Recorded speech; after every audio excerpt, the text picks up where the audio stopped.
Modern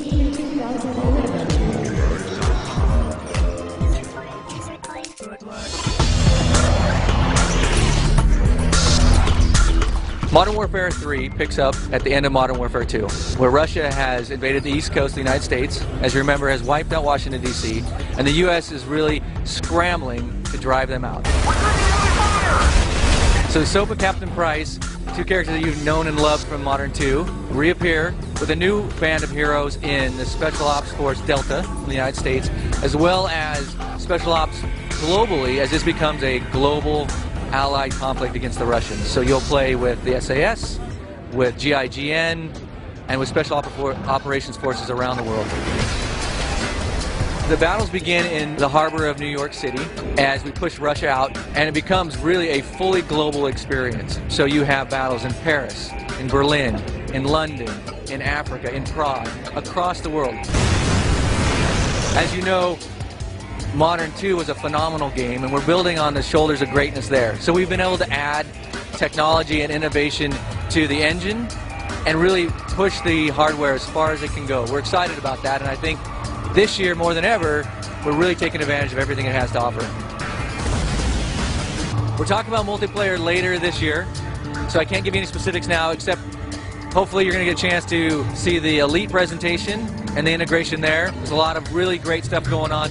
Elite's going to integrate with Modern Warfare 3 in a way that is going to bring connectivity, social media, competition, and the ability to improve in ways that we've never had before. So I think that's going to be exciting. And then more on the multiplayer specific later this summer. You know, motion control is one of those peripheries that I think everyone wants to try and incorporate in a way that's additive to the game experience, right? If it can make it so that our players enjoy the experience in a new and unique way, we'd love to be able to do that. You don't want to just try and incorporate it for the sake of saying you incorporated it, but look, all the hardware providers are doing really innovative stuff. Microsoft, Sony, Nintendo. So, you know, we want to also innovate in everything we can, and if the opportunity presents itself to bring those together, that'd be great.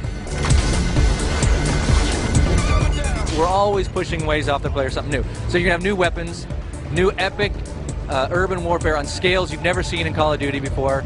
There's going to be new mechanics, new modes in Spec Ops and multiplayer. So there's a ton that we're excited to show you that I think that the gamers are going to love. This year, you're going to play right around the corner here, Spec Ops Survival Mode. Spec Ops Survival Mode is a single player or a co-op experience where you are battling waves of enemies, upgrading your character, and fighting for as long as you can against increasingly difficult waves of enemies. We're real focused on making authentic urban warfare. One of the things you'll see today in our live demos is the XM25, which is an experimental new weapon that the military is putting into action today. So the players, in fact, will be able to play this XM25 called the Punisher before our troops actually have it on the battlefield. So look for that. It's an exciting new way to battle in New York, which you're going to see and across the campaign. As you recall from Modern 2, we presented Spec Ops mission modes in a way that would take you back to familiar locations, but played out in new and unique ways. And of course, we're bringing that back.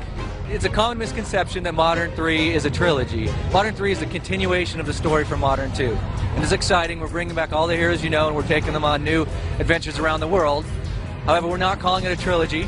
Modern Warfare 3 comes to a global release November 8th, 2011 on the PS3, the 360, and the PC.